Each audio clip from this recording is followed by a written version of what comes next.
અમારા ઘરે એક શિક્ષક ભાડે રહેતા હતા.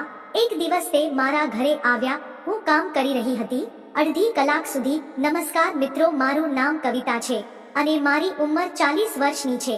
હું ગુજરાતના એક નાના એવા ગામમાં રહું છું.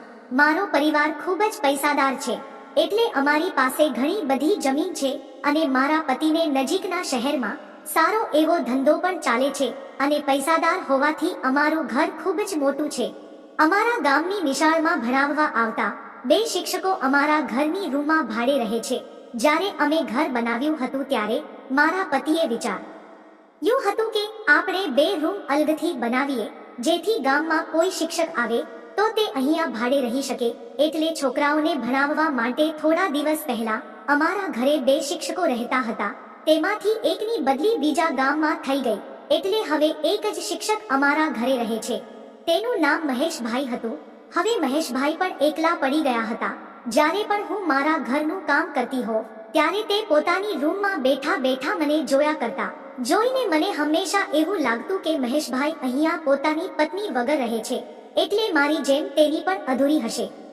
એટલે મને વિચાર આવ્યો કે જો અમારી બંનેની જિંદગી અધૂરી છે તો અમે બંને એકબીજાને મદદ કરી શકીએ છીએ. એટલે બીજા દિવસથી મહેશભાઈ સાથે વાતો કરવાનું ચાલુ કરી દીધું. સવારે 10 વાગે એટલે હું મહેશભાઈને ચા પીવા માટે મારા ઘરે બોલાવતી. તે રોજ ચા પીવે અને 10:30 વાગ્યા સુધી મારા ઘરે બેસે અને પછી નિશાળે જતા રહે. તે રોજ મારા ઘરે ચા પીવા આવવા લાગ્યા.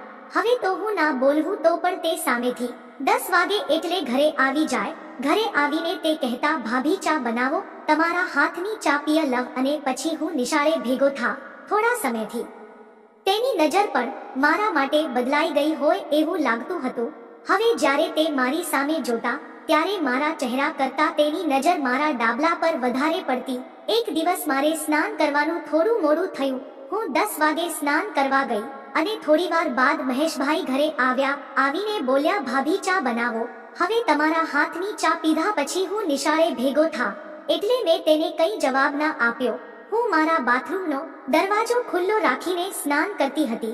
મહેશભાઈ મને જોવા માટે મારા બાથરૂમની નજીક આવ્યા અને મને ચૂંપાઈને જોવા લાગ્યા. મને તો ખબર હતી કે કોઈ મારી પાછળ ઊભું રહીને મને જોઈ રહ્યો છે અને આ કોઈ બીજું નહોતું, મહેશભાઈ પોતે જ હતા. સ્નાન કરીને જેવી હું ઊભી થઈ અને પાછળ ફરી તો મહેશભાઈ મારી સામે ઊભા હતા. મહેશભાઈ પણ સમજી ગયા હતા. ત્યારબાદ તે અંદર આવ્યા અને ત્યાં જ વાંકી વાળી અને અડધી કલાક સુધી કપડાં ધોવાનું કામ લઈ લીધું. ત્યારબાદ મહેશભાઈ રોજ સવારે 10 વાગે આવે, અડધી કલાક કપડાં ધોવે અને નિશાળે જતા રહે. હવે તો અમારો આ રોજનો કાર્યક્રમ બની ગયો હતો. મિત્રો, વિડીયો પસંદ આવ્યો હોય તો વિડીયોને લાઈક કરી ચેનલને સબસ્ક્રાઇબ જરૂર કરશો. ફરી મળીશું એક નવા વિડીયોમાં. ત્યાં સુધી આવજો.